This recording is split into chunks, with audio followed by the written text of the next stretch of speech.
Olá, turminha, tudo bem? Vamos à nossa aula de matemática de hoje, que tem como título Medidas de Capacidade e Ideia de Volume.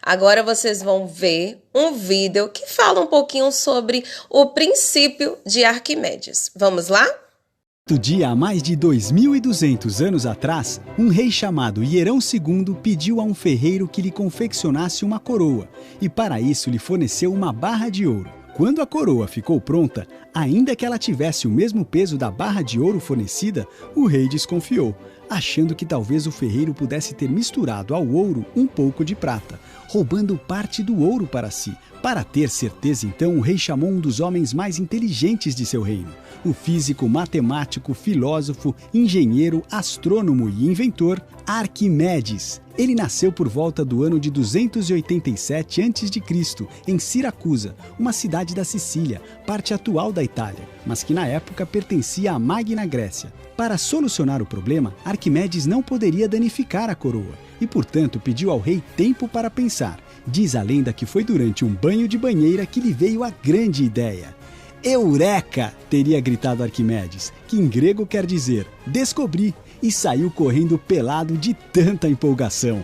Ele notou que o nível da água na banheira subia enquanto ele entrava e concluiu que se o ferreiro de fato tivesse usado somente o ouro para fazer a coroa do rei, então, independentemente de sua forma, quando imersa em uma bacia, ela deveria deslocar a mesma quantidade de água que uma barra de ouro. Foi assim que Arquimedes descobriu o que ficou conhecido como o princípio de Arquimedes, que diz que todo corpo mergulhado em um líquido sofre a ação de uma força para cima igual ao peso do líquido que desloca. É por isso que quando entramos numa piscina, por exemplo, nos sentimos mais leves do que quando estamos fora dela. Há uma força nos empurrando para cima. Arquimedes mergulhou a coroa e a barra de ouro em uma bacia presos a um fio, e a barra de ouro afundou mais do que a coroa. O mistério, para a infelicidade do ferreiro, havia sido desvendado. Como a coroa tinha prata misturada, seu volume aumentou, ficando mais leve dentro da água, pois quanto maior o volume, maior a quantidade de líquido deslocado. Arquimedes descreveu também o princípio da alavanca.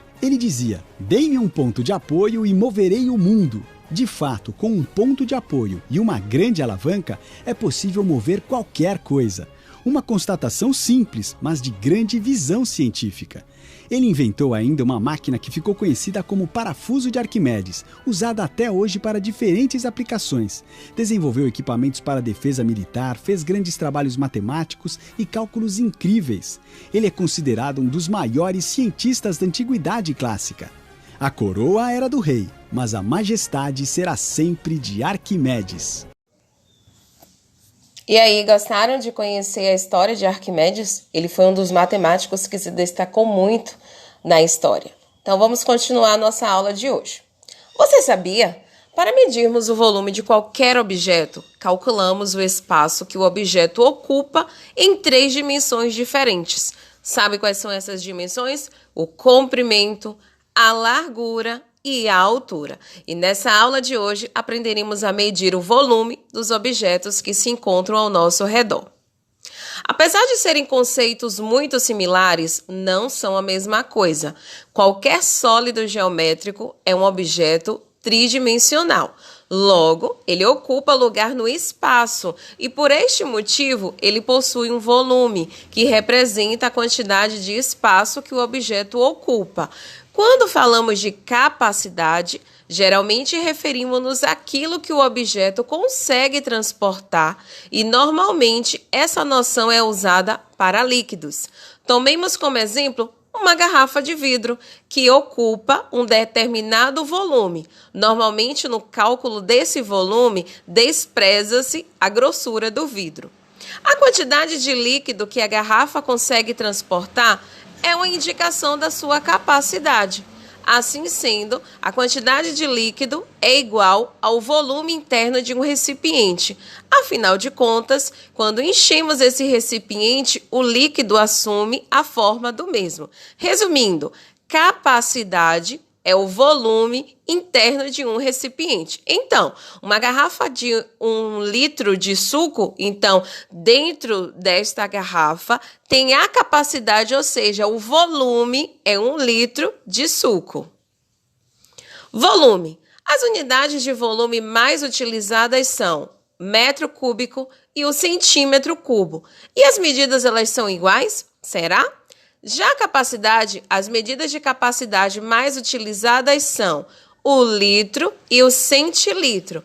Essas unidades de medida podem ser facilmente relacionadas da seguinte forma: um metro cúbico, que tem a sigla M e o 3 elevado de volume, corresponde à capacidade de 1.000 litros. Então, 1.000 litros podemos dizer que é 1 metro cúbico. Vamos ao exemplo número 1. Em um mercadinho, encontram-se 2 tipos de leite, como podemos verificar nessa figura aí. Então, temos o leite integral, 500 ml, o leite desnatado, 250 ml. Marcela vai comprar 2 litros de leite desnatado.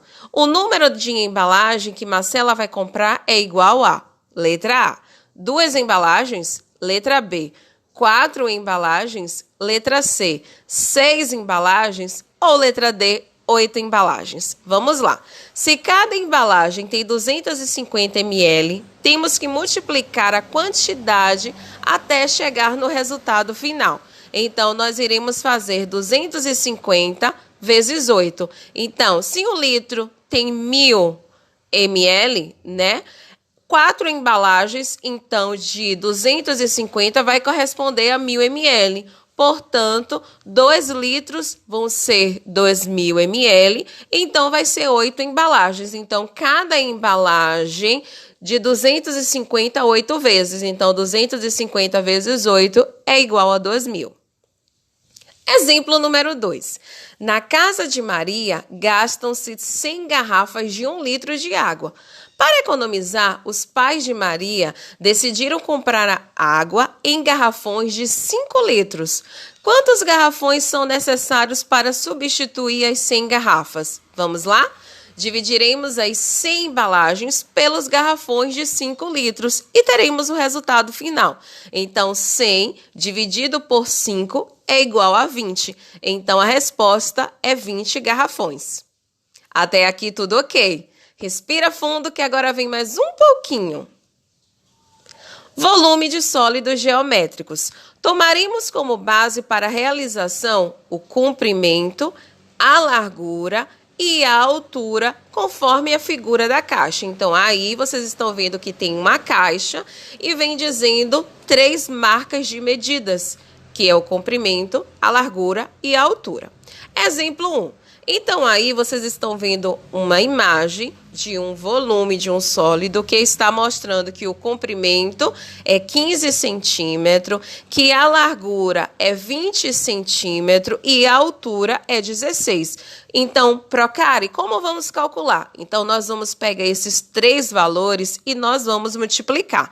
Lembrando que, como nós temos uma multiplicação, nós vamos efetuar as 2 primeiras contas, que vai dar 240, e depois nós vamos atribuir com outro número, que é o 20. Então, 16 vezes 15 dá 240, e nós vamos repetir o vezes 20. E o total do volume deu 4.800 centímetros cúbicos. Eu acredito no seu potencial. Um grande abraço da Procari.